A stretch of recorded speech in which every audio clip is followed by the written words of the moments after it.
하나님 감사합니다. 우리 일생은 항상 하나님께 감사하는 생활이 되어야 됩니다. 사람이 호흡을 하지 않고 살 수가 없어요. 잠잘 때도 호흡을 합니다. 길을 걸어갈 때도 호흡을 합니다. 언제나 호흡을 하는데 우리는 하나님 앞에 감사의 호흡을 하고 기도의 호흡을 하고 찬송의 호흡을 해야 돼요. 일생 동안 찬송이 그치지 않는 생활, 감사가 그치지 않는 생활이 돼요. 아우 숨쉬기가 힘드니까 오늘 하루는 숨을 쉬지 말고 내일부터 쉬어야겠다, 그런 사람이 어딨어요. 우리의 기도는 쉴 수가 없어. 쉬지 말고 기도하라. 쉬지 말고 기도하라. 범사에 감사하라. 감사하고 기도하고 기뻐하는 생활은 성도의 기본적인 삶입니다. 2024년 마지막 주일을 보내면서 마지막 예배를 드리면서 지나간 한 해 동안을 회개하고 반성하는 것도 좋지만 하나님 지나간 한 해 동안 더 열심내지 못하고 나태하고 게으르던 것을 반성하고 회개합니다. 그러나 감사합니다. 그러나 하나님이 주신 내가 감사할 뿐입니다. 지금까지 지내온 것 주의 크신 은혜라. 한이 없는 주의 사랑 어찌 이루 말하랴. 하나님의 은혜가 날마다 주시는 은혜가 너무너무 감사합니다. 하나님께 감사하고 가족에게 감사하고 이웃에게 감사하고 하늘을 보고 감사하고 나무를 보고 감사하고 길을 걸으며 감사가 우리의 마음속에 가득 차면은 바로 그것이 천국 생활이며 하나님의 은혜가 함께 하십니다. 세상 살면서 성공하기 위하여 아등바등 힘쓰고 그냥 경쟁하고 살지만 그러나 힘들어도 감사하고 어려워도 감사하고 감사하면서 살면 대인관계도 좋아지고 신앙생활이 감사하는 생활에게 하나님의 은혜가 성공이 주어지는 겁니다. 그래서 시편 50장 23절에 감사로 제사를 드리는 자가 나를 영화롭게 하나니 그의 행위를 옳게 하는 자에게 내가 하나님의 구원을 보이랴. 감사로 하나님 앞에 기도하는 사람은, 감사로 예배하는 사람은, 기뻐하면서 즐거워하는 사람은, 찬송하며 찬송하는 그런 사람은 하나님 앞에 그 행위가 옳다 여김을 받아. 나를 영화롭게 하나니 그의 행위를 옳다 하는 자에게 내가 하나님의 구원을 보이리라. 그렇습니다. 찬양하고 감사하고 기뻐하는 것은 하나님을 영화롭게 하는 것이며 그의 행위가 하나님의 옳다고 인정받는 것이며 하나님의 구원이 임하는 것입니다. 시편 5장 14절 15절에 감사로 하나님께 제사를 드리며 지존하신 이에게 네 소원을 갚으며 환난 날에 나를 부르라. 내가 너를 건지리니 네가 나를 영화롭게 하리라. 하나님의 사랑을 감사하고 예수님이 이 세상에 오셔서 십자가에서 나를 대신하여 피를 쏟고 생명을 내어주셔서 나에게 하나님의 생명을 주신 것을 감사하고 내가 또한 이 하나님의 은혜를 받아서 가정과 이웃과 세상에서 살아갈 수 있도록 하나님의 이름을 하나님의 영광을 위하여 살아갈 수 있도록 기회해 주신 것을 감사하고 우리 일생은 감사가 그치지 않는 생활이 되어야 됩니다. 감사는 하나님을 경험하는 것이며 감사는 예수님의 공로를 시인하는 것이며 증언하는 것이며 나타내는 것입니다. 어떻게 감사하는 마음을 가져야 될까? 첫째로 자신을 낮추면 감사가 아닙니다. 교만한 마음을 가지면 감사가 나오지 않아요. 자신을 낮추는 자에게 감사가 되어집니다. 마태복음 18장 4절에 그러므로 누구든지 이 어린아이와 같이 자기를 낮추는 사람에게 천국에서 그런 사람이 큰 자니라고 했습니다. 자기를 낮추는 자가 천국에서 큰 자라고 했습니다. 기대치를 낮추면 낮출수록 감사가 넘칩니다. 그러나 기대치 눈높이를 높이면 감사가 사라집니다. 기대치를 낮추면 눈높이를 낮추면 친구가 많아지고 눈높이를 낮추면 다른 사람에게 존경받고 감사가 넘쳐나고, 기대치를 눈높이를 낮추면 다른 사람과 일치를 이루게 되며 평화가 임하고 언제나 행복하고 기쁨이 넘치며, 기대치를 낮추고 눈높이를 낮추면 다른 사람에게 사랑받고 안전하고 복을 받고 장수하게 되고 풍요롭게 하십니다. 그러므로 하나님 앞에 감사가 넘치면 눈높이를 낮추면 돼요. 자신을 낮추면 돼요. 기대치를 낮추면 돼요. 위만 바라보고 살면 불평하게 되지만 아래를 내려보고 살면 감사가 옵니다. 현재만 생각하지 말고 지난날 비천했던 때를 생각해보고 오늘을 생각하면 감사가 넘칩니다. 그러면 하나님은 이스라엘 백성을 위하여 너희는 애굽에서 종로로 타던 때를 기억하라 라고 말씀하십니다. 개구리가 올 전적 생각을 껴야 돼. 다윗이 왕이 되고 난 후에 베들레헴에서 양을 치고 베들레헴에서 양무리를 따르던 때를 잊어버리면, 교만해지면 나태해지고 타락할 수밖에 없어요. 그래서 다윗은 언제나 자기 어린 시절과 비천했던 때를 잊지 않고 기억하여 하나님의 자기 자신은 아무것도 아니고 자기 자신은 부족하다는 것을 시인하는 자가 감사가 넘치는 것입니다. 내가 예수 믿기 전 내가 하나님을 알기 전 어떻게 살았는가, 얼마나 어리석고 우둔하고 헛된 것을 따라 살았는가를 생각하고 오늘 생각하면 감사하게 돼요. 요즘에 식당에 가면은 외식하러 오는 사람이 그렇게 많아요. 다 살만하니까 그런 거예요. 며칠 전에 우리 사위가 흔들어가지고 가족들을 데리고요 베스타라고 하는 그 뷔페를 갔는데 10층까지 오면 주차장이 가득 차가지고요, 평일인데 주말도 아닌데 1시간 이상 기다려야지 들어갈 수 있다고. 빈자리가 차가 그냥 가득 차. 거기가 얼마짜리죠? 4만원짜리 5만원짜리. 아니 평일날 그렇게 사람이 많이 오거든. 난 그날 거기 참석 못했어. 우리 사위 딸들 거기만 가면 평일날 그걸 보면 무슨 살만한 거요. 의식한 거 아니고요. 그러면 우리가 6.25 때 그 금지령 때 온 도시가 다 파괴되고 불타버리고 무너져버리고 잿더미가 되었을 때 6.25가 끝난 다음에 대한민국은 세계에서 최고로 가난한 나라였어요.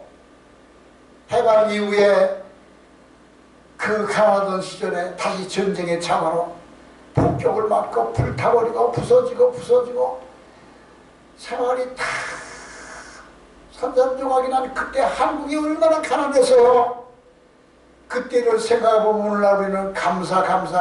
그 세계 나라가 한국을 보면서 진짜 쓰레기통에서 꽃이 피었다. 기대치 이상으로 발전했다. 해방 이후 2차 대전 이후에 식민지에서 해방된 나라 중에 대한민국같이 번영한 나라가 없다. 그렇게 말한다고 했잖아요. 그러면 우리는 오늘날 우리 현실을 보고 감사해야 돼요. 6.25 사변 때 미군이 한국 와서 싸우지 않았다면 낙동강까지 다 내려가서 한국이 다 김일성에게 점령당했다면 우리는 어떻게 살았을까요? 위대한 수령 김일성이 김일성지하면서 북한처럼 살게. 북한처럼 사는 거예요. 남한 어떻게 돼? 남한 저 호남평야, 여 경기평야, 이 평야들마다 그 곡창지대마다 쌀이 많이 날까요? 하나님을 버리면 하늘은 철이고 땅은 노시 된다는 소리. 곡식을 심어도 생산이 되지 않아. 북한이 왜 가난한 줄 아세요? 북한 경제학자가 말하기를 북한은 무슨 수를 써도 어떤 방법을 써도 계속 흉년과 흉년이 계속 거듭돼서 식량난과 기근이 계속된다는 그 이유가 뭘까요? 하나님을 버렸기 때문이에요. 만약에 남한이 김일성에 의하여 공산을 했다면 남한도 북한처럼 사는 거예요. 북한 장교의 월급이 한 달 월급이 헐빵 2개 사면 끝난대. 그게 월급이 되는 거예요. 우리 도저히 우리가 생각할 수가 없는 일들이 일어난 거예요.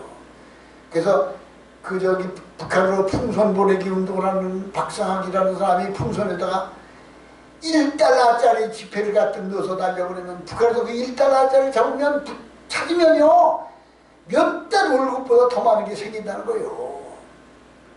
우리는 오늘날 우리가 복을 받은 것을 생각하고 감사해야 돼요.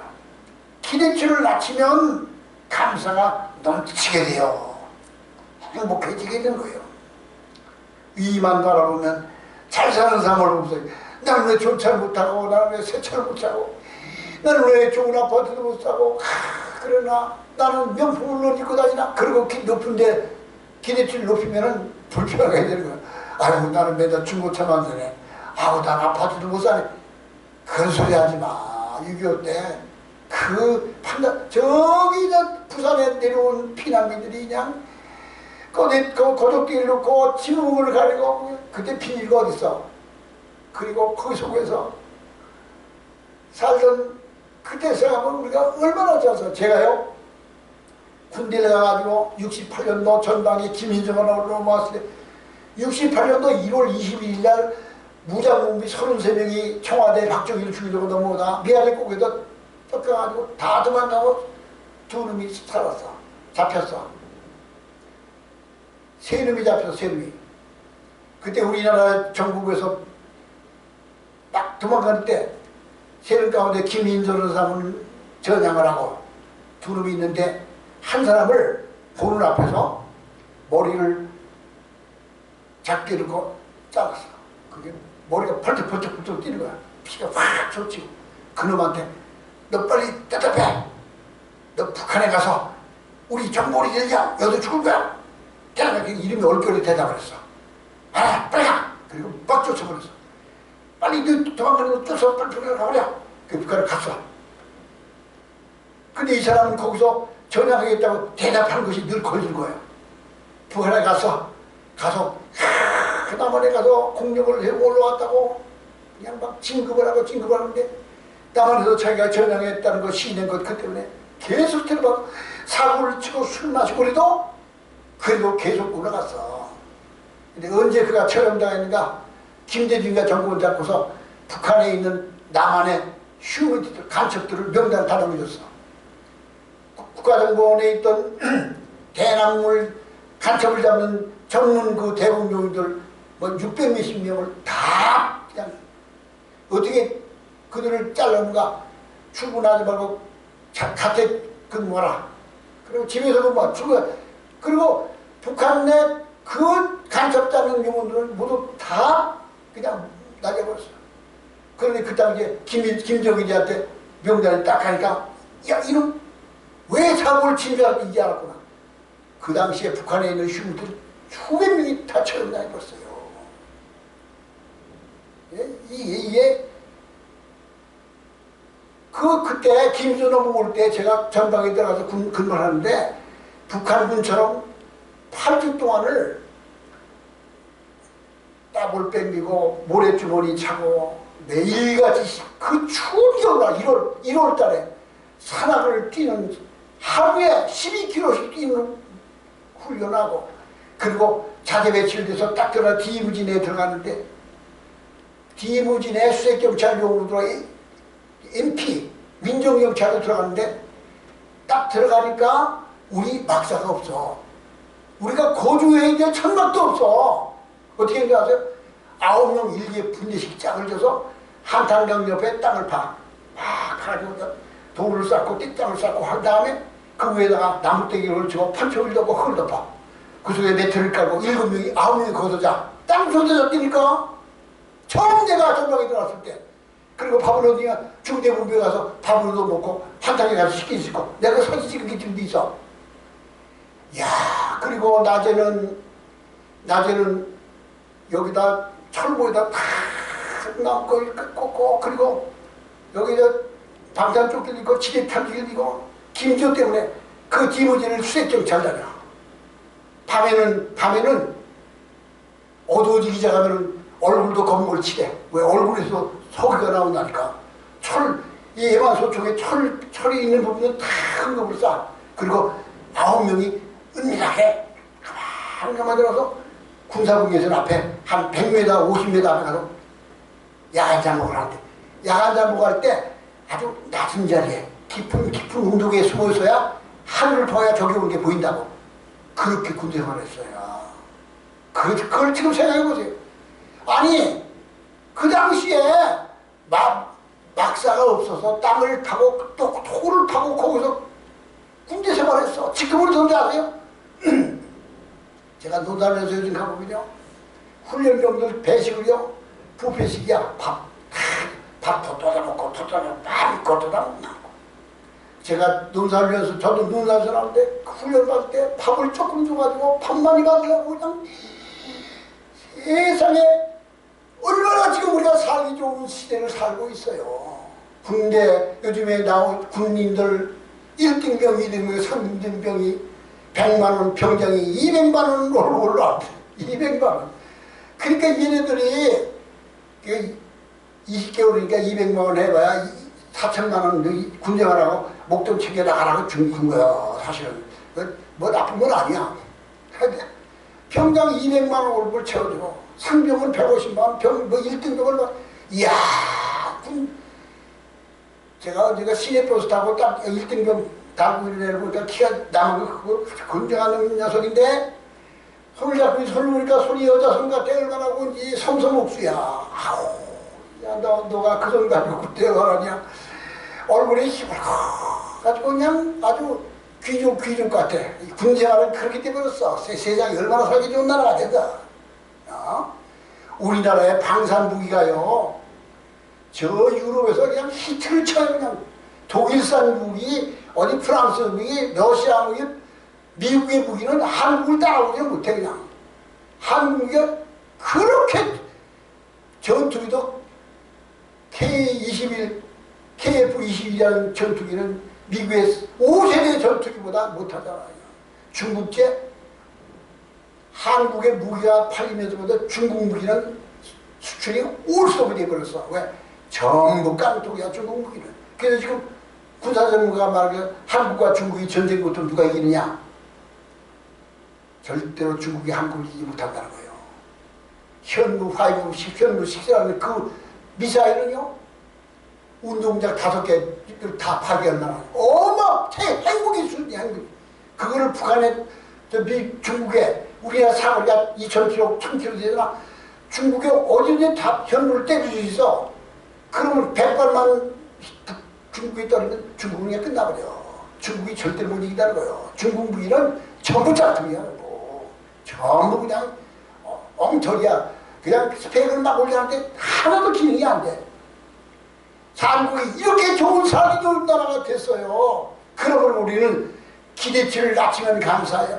감사하면 감사. 그래서 이스라엘 백성을 향해서 하나님은 너희가 애굽에서 종로로 타던 때를 잊지 말고 기억하라. 너희가 그때를 생각하고 너희 감사하면서 하라. 감사할 줄 모르면 하나님이 주신 것에 대하여 누릴 수가 없습니다. 자만서 2장 26절에 하나님은 그가 기뻐하시는 자에게는 지혜와 지식과 희락을 주시나 죄인에게는 노고를 주시고 그가 모아 쌓게 하사 하나님을 기뻐하는 자에게 그가 주게 하지만 이것도 헛되고 팔을 잡는 것과 같도다. 여호와께서 집을 세우지 아니하시면 세우는 자의 수고가 헛되며 여호와께서 성을 지키지 아니하면 파수꾼에 깨어있음이 헛되로다.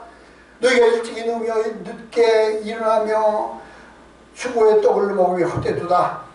그러면 우리는 다 자신의 기대치를 눈높이를 낮추면 감사가 계속 감사가 넘쳐나게 됩니다. 두 번째로는 깊이 생각해야 돼. 하나님의 의지를 다시 한번 깊이 생각해. 시편 116장 12절에 내게 주신 모든 은혜를 내가 여호와께 무엇으로 보답할꼬. 하나님의 은혜에 대해 깊이 생각하고 깨닫는 거, 체험하는 거, 고백하는 거예요. 로마서 8장 28절에 우리 알거니와 하나님을 사랑하는 자 곧 그 뜻대로 부르심을 입은 자들에게는 모든 것이 합력하여 서로를 이루시느니라. 그렇습니다. 하나님의 일을 깊이 생각하면 감사가 넘치며 긍정적인 삶이 됩니다. 그래서 사태살가서 5장 16절에 한 말씀이 이 말씀을 외워야 돼요. 항상 기뻐하라 쉬지 말고 따라 범사에 감사하라. 이것이 그래도 예수 안에 있는 너희를 향하신 하나님의 뜻이라. 성령을 소멸치 말고 예언을 멸시치 말고. 성령을 소멸한다는 건 뭐예요?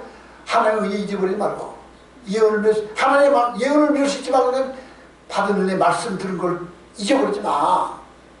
성령을 소멸치 말고 예언을 멸시치 말고 범사에 하려 좋은 것을 취하고 악한 것은 그 모양이라도 보려. 범사에 하려 좋은 것을 취하는 게 뭐냐? 무슨 일이든지 감사해주고 찾아낸 거예요. 악한 것은 그 모양이라도 보리라 그랬어요. 흉내내지 말라고요. 악한 것은 따라 술 먹는 자리에 같이 가고 죄 짓는 사람과 어울리지도 말아라고요. 악한 것은 그 모양이라도 보라. 평강의 하나님께서 너희 온 육과 혼과 영이 그도 강림하실 때까지 온전하게 되기를 보존하게 하기를 원하시느니라. 그렇습니다. 하나님께 감사해야 돼. 감사해 갑니다. 우리는 남보다 못한다고 불평하지 마세요. 남보다 가난하다고 불평하지 마세요. 하나님은 공평하십니다.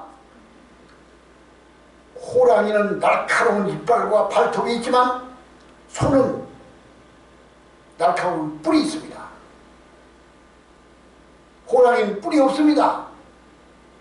소는 뿔이 있지만 호랑이는 이빨은 있지만 뿔이 없습니다. 날개 달린 독수리는 날개와 발톱이 있지만 날 수 없는 고양이는 날아다닐 수 없는 질병들은 네 다리로 달릴 수가 있습니다. 아름다운 열매를 맺는 꽃이 변변치 않습니다. 좋은 열매 맺는 과일을 맺는 꽃들은 변변치 않습니다. 그러나 좋은 열매 맺지 못하는 꽃들은 꽃이 화려합니다. 부자가 아니라고 불평하지 마시오. 내가 남보다 못하다고 불평하지 마세요. 하나님은 공평하십니다. 제 친구 목사 가운데 있던데 그래요. 박목사는 은사가 따로 있어. 박목사는 불의에 대항하고, 야, 박목사가 하는 은사는 다른 사람이 할 수 없어. 그래, 맞아. 하나님은 나에게 공평하게 은혜를 주셨어. 그렇습니다. 내 사랑하는 형제들아, 들을지어다. 하나님은 세상에서 가난한 자를 택하시고 믿음이 부여하게 하시고 또 자기를 사랑하는 자에게 약속하신 날을 상속받게 하지 아니하시느냐. 약하다고 병들었다고 불평하지 마십시오. 병든 사람은 하나님의 은혜를 체험하게 되고 아파본 사람이 전문가가 됩니다. 그래서 감사해야 돼. 감사해서 손해볼 일은 없습니다. 찬송 생활의 권능이라는 책을 쓴 머린 캐리도스 목사님은 그의 무수한 이적은 감사할 때 나타났습니다. 욥이 고백하기를 내가 하나님께 복을 받았은즉 고난도 받아야 하지 않겠냐. 그리고 감사를 그치지 않았습니다. 세 번째로 조금만 더 은혜를 사모하면 감사하게 됩니다. 조금만 더 은혜를 사모하십시오. 다니엘서 6장 10절에 다니엘이 조소에 왕의 도장이 찍힌 것을 알고도 자기 집에 돌아가서 입방에 올라가 예루살렘을 향한 창문을 열어놓고 전에 하던 대로 하루 3번씩 무릎을 꿇고 기도하며 그의 하나님께 감사하였더라. 다니엘은 왕의 금령을 어기고 왕의 명령을 어기고 이전과 똑같이 창문을 열어놓고 예루살렘을 향하여 기도하기를 감사하기를 쉬지 않습니다. 그는 은혜를 사모했기 때문입니다. 그렇습니다. 은혜를 사모하는 자는 감사할 수 있고 그 감사가 자기를 성숙하게 더 믿음이 좋아지게 합니다. 303년 기독교가 로마에 공인된 이후에 그 당시 초대교회 교구였던 크리소스톰이라는 분이 대감독이 있었습니다. 기독교가 공인이 돼가지고 다 양지역에 나왔습니다. 그때 크리소스톰이라는 이 주교가 있었는데 그분은 설교의 명가라고 했습니다. 그렇게 말씀을 잘 전했습니다. 이 크리소스톰은 그 당시에 교회의 타락과 권력자들의 부패를 꾸짖고 책망하기를 그래서 그 당시에 정치가들이 그를 미워했습니다. 죄를 책망하고 꾸짖는 것을 그는 중단하지 않았습니다. 타협하지 않았습니다. 저는 요즘에 5천 명의 우리 교회 목사, 우리 교단 목사들이 하나같이 다 침묵하고 있는데 저 혼자 외치니까 저를 쳐다보면서 그 집을 해. 야, 박 목사 너 그러다가 어떻게 너 다치면 어떻게 하냐? 너 감옥에 갈지도 몰라. 여의도 교회의 장로들이 지금까지 장립된 분이 모두 1,700명이래요. 여의도 교회 장로가. 근데 그 장로들이 하나같이 소리도 못하고 굴복하고 눈치 보고 있어. 근데 저 혼자 외치니까 아이고 너 혼자 그렇게 야 그만해라 그만해 됐어 이제 그만만 하면 돼. 너 그렇게 해도 다친다. 감옥 가면 어떻게 하냐. 나는 여기 그리스도서 통같이 외치는 자야. 그러니까 그리스도 도움을 향하여 그 당시에 환실과 그 당시에 교직자들이 이 사람을 어떻게 할 것이냐, 어떻게 처벌하고 저 입을 막을 것이냐고 궁리를 했어요. 근데 뭐 말합니다. 야, 저 사람을 독방에 가두면 기도할 시간이 많아졌다고 기뻐하고 더 많이 기도할 게 아니야. 독방에 가두면 안 돼. 흉악범들과 같이 가두면 흉악범 죄수들을 다 회개시켜서 그들을 보호할 것이냐. 흉악한 죄수들 속에 두면 안 돼. 채치고 때리면 예수님을 위하여 핍박받는 것이라고 하늘의 상이 크다고 할 것이니 채찍에 때려도 소용없어. 그를 죽이면 내가 예수님을 위하여 순교했다고 기뻐할 것이니 하늘의 상이 클 것이라고 기뻐할 것이니 죽이는 것도 안 돼. 야, 그럼 어떻게 하면 좋겠냐. 이 그리스도 스톰이라는 주교를 향해서 그 당시에 교권자들이 그랬던 거예요. 그래서 야, 그러면 전부 나태하게 방탕하게 가자. 그러면 타락할 거다. 마귀가 그런 거예요. 우리를 방탕하고 나태하게 해서 타락하게 하는 거예요. 은혜를 사모하는 자가 되십시다. 낮아지며 사모하는 자가 되십시다. 영국에 있던 청교도들이 신앙의 자유를 위하여 미국으로 이민해 올 때 그들은 신앙의 자유를 위하여 목숨을 걸고 하나님의 은혜를 사모했기 때문에 용기를 낼 수 있었습니다. 네 번째로 감사의 훈련을 시작하십시오. 육체에 연다는 약간의 유익이 있으나 경고는 봉사에 유익하니 금생과 내생의 약속이 있느냐. 디모데전서 4장 8절에 말합니다. 육체에 연다는 약간의 유익이 있으나 경고는 봉사에 유익하다고요. 하나님 앞에 감사와 감사의 훈련을 계속하십시오. 어떤 순간에도 감사하십시오. 하루에 찬송가 10곡 이상 부르기를 하십시오. 하루에 10곡 이상 찬송가를 부를 것이다. 하루에 10,000번 이상 감사할 것이다. 내 입술에 감사를 끊이자 감사를 훈련하라고 해요. 훈련하라. 지금부터. 그러면 내 입술의 감사가 나의 마음의 감사가 그치지 않고 내게 샘솟는 기쁨 넘치네. 내게 바다 같은 사랑 넘치네. 하나님의 은혜가 내 마음속에서 솟아올라서 내가 긍정적 삶, 하나님이 기뻐하시는 삶, 하나님을 영화롭게 하는 삶, 열매 맺는 삶, 밝은 삶을 살 수 있게 됩니다. 영원히 멸망할 수밖에 없는 우리를 하나님의 독생자 예수를 보내셔서 십자가에서 대신 주고 피 흘리시셔서 나를 구원하여 주신 그 은혜가 생각할수록 만분을 기도하고 천분을 기도하고 감사하고 감사해도 다 대답할 수 없는 것입니다. 조금 더 낮추고 조금 더 생각하고 조금 더 은혜를 사모하며 조금 더 하나님 앞에 자신을 기대치를 낮추며 살면, 은혜를 사모하며 살면 우리의 삶은 열매 있는 삶, 영광 돌리는 하나님 기뻐하시는 삶이 될 줄로 믿습니다.